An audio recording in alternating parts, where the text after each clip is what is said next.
शिवसेनेच्या नेत्या सुषमा अंधारे आपल्यासोबत आहेत. ताई, काय सांगाल, रोहित पवारने एक आरोप जो आहे तो या ठिकाणी केलेला आहे. अशोक खरात म्हणजे जो भोंदूबाबा आहे त्यांच्याकडून अजित पवारांसह एका बड्या नेत्याचा फोटोवर जे आहे ती फुली मारण्यात आली होती. नक्की काय वाटतं या फुली मारण्याच्या विषयावर? बडा नेता कोण आहे याचं आम्ही सुद्धा प्रयत्न करत होतो की कोण असावा असा बडा नेता. कारण जेव्हा बडा नेता असा उल्लेख केला जातो त्यावेळेला निश्चितपणे महाराष्ट्रातल्या साधारणतः मुख्यमंत्री असणाऱ्या किंवा मुख्यमंत्री च्या त्या रेंजमध्ये असणाऱ्या लोकांची आपण चर्चा करतो. तर तेव्हा जेव्हा आम्ही काही माहिती घेण्याचा प्रयत्न केला तेव्हा लोक दबक्या आवाजामध्ये ज्या चर्चा करत होते त्यामध्ये तो फोटो हा माननीय मुख्यमंत्री श्रीयुत देवेंद्र फडणवीसजी यांचा फोटो होता असं म्हटलं जाते. पुष्टी मी करत नाही, मला माहीत नाही, पण असं असेल तर गंभीर आहे. कारण काहीही असो, फडणवीसजी निश्चितपणे माझ्या विरोधी पक्षातले आहेत, परंतु त्यांना सुखसमृद्धी लाभावी, त्यांचं आरोग्य चांगलं असावं, त्यांना दीर्घायुष्य लाभावं अशा पद्धतीने जर कोणी विकृती करत असेल आणि एखाद्या फोटोला जर अशा फुल्या बिल्या मारत असेल तर हे गंभीर आहे. आणि म्हणून म्हटलं की या प्रकरणात एकट्या चाकणकर नाही, फक्त चाकणकरांना फोकस करून चालणार नाही, तर त्या अनुषंगाने जे अनेक लोक आहेत त्या लोकांचा सुद्धा यातली चौकशी झाली पाहिजे. सगळ्यात महत्त्वाचं, या खरातला सिद्ध पुरुष म्हणून स्थापित करण्यात ज्याचा मोलाचा वाटा आहे त्या नामकरण आवारेला ताब्यात घेणं गरजेचं आहे. माहिती अशी मिळते की नामकरण किंवा काही लोक हे माफीचे साक्षीदार होऊ शकतात, पण मुळात त्यांना माफीचे साक्षीदार करण्याची गरज काय? एखाद्या वेळेला माफीचा साक्षीदार तेव्हा केला जातो जेव्हा एखादी व्यक्ती ही त्या केसच्या संदर्भाने कुठला पुरावाच नसतो, आपल्याकडे साक्ष पुरावा नसतो. पण मला वाटते या केसमध्ये अनेक साक्ष पुरावे आता पुढे आलेले आहेत, अनेक गोष्टी पुढे आलेल्या आहेत, पीडिता पुढे आलेल्या आहेत, पीडितांच्या वतीने 8 ते 10 गुन्हे दाखल झालेले आहेत. मग या लोकांना माफीचा साक्षीदार का केलं जाते? या लोकांची चौकशी का होत नाही? ते एसआयटीचा तपास आता सुरू आहे. त्याच्याकडे 4 सिम कार्ड जे आहेत ते असल्याचं समोर आले बोंदू खरातकडे.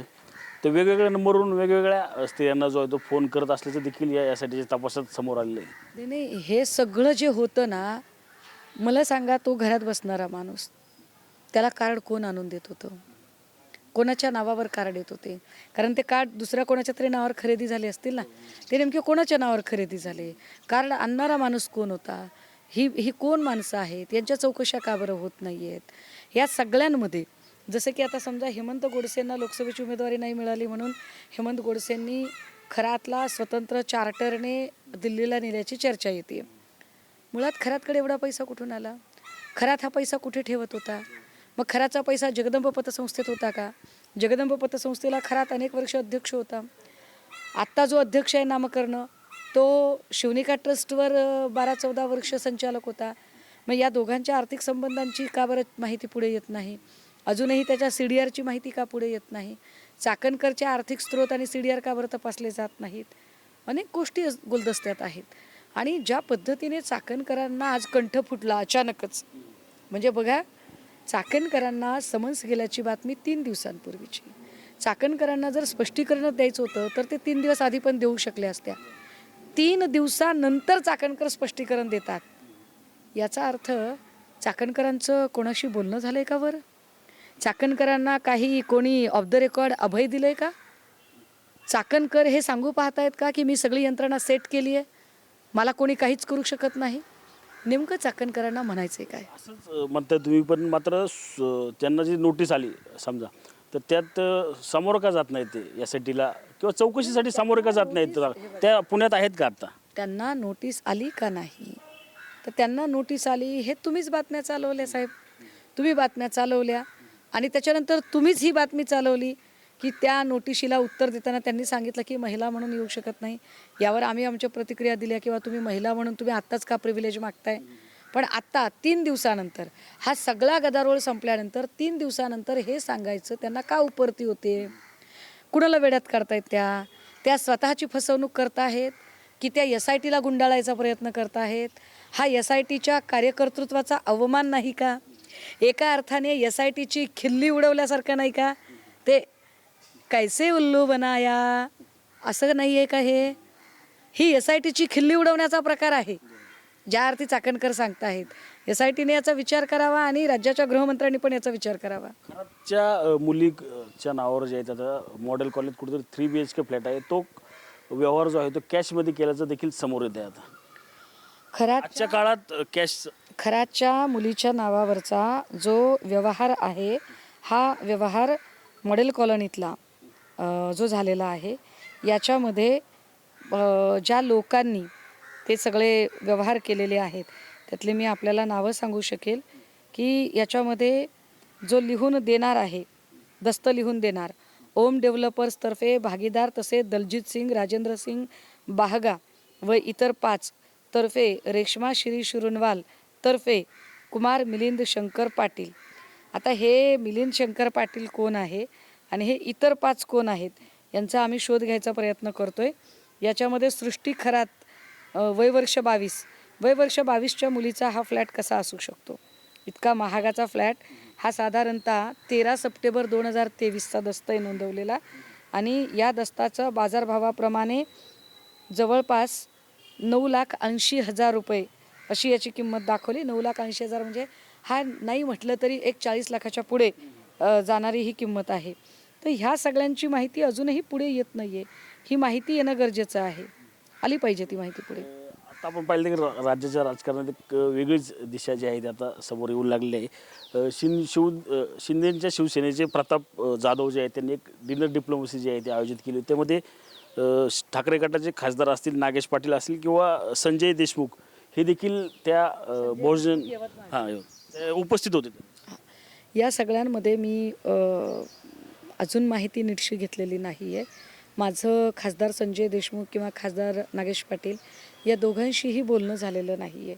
मी निश्चितपणे या सगळ्या प्रकरणाची माहिती घेईल.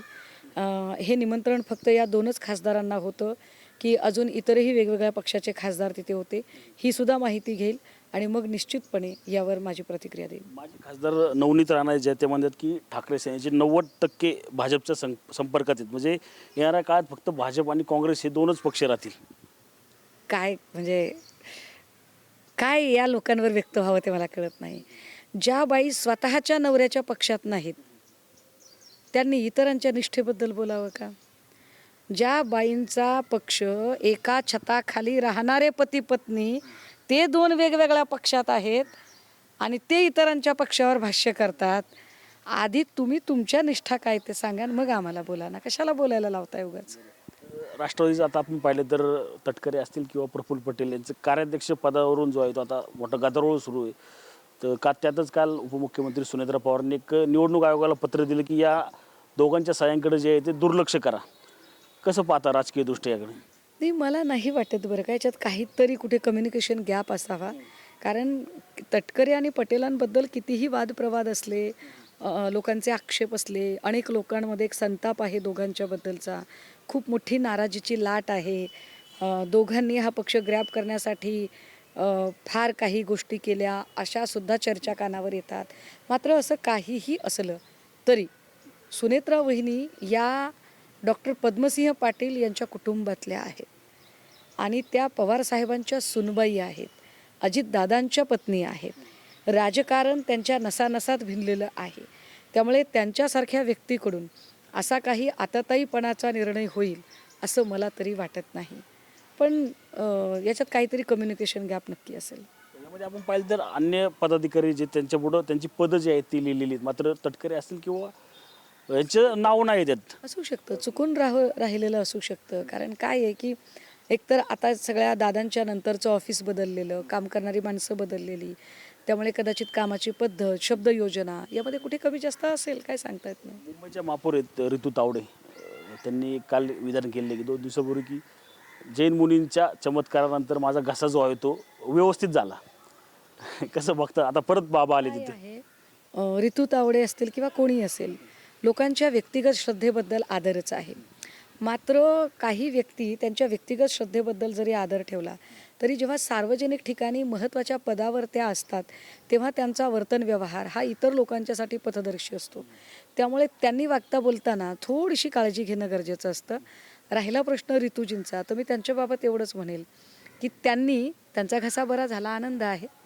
पण मुंबईकरांच्या घशाची काळजी घेण्यासाठी मुंबईकरांना स्वच्छ पाणी आणि शुद्ध हवा कशी मिळेल यावर काम करावं. त्यांची नेमणूक त्याच्यासाठी झाली आहे हे अशा पद्धतीचे स्टेटमेंट करताना त्यांच्या लक्षात असलं पाहिजे. कॅमेरामन सुशांतसह मी रणजित जाधव, TV9 मराठी, पुणे.